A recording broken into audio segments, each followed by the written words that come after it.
Hi, I'm Portia from DYMO, and today I'm going to show you some tips and tricks for your LabelWriter 550 printer. When you open the box, first you will have your Quick Start Guide. Remove the printer from the box.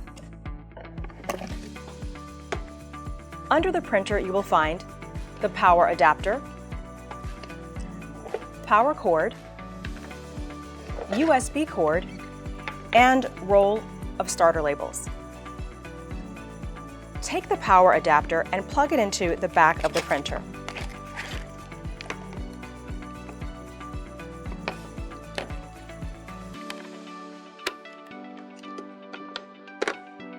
Then take the power cord, plug it into the adapter, and into an outlet.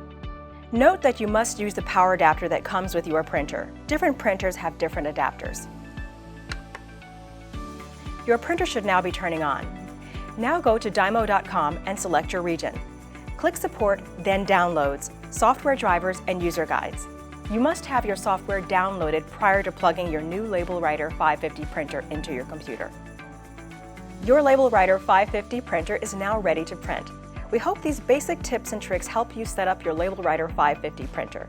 If problems persist, please contact the DYMO Consumer Care line for more support.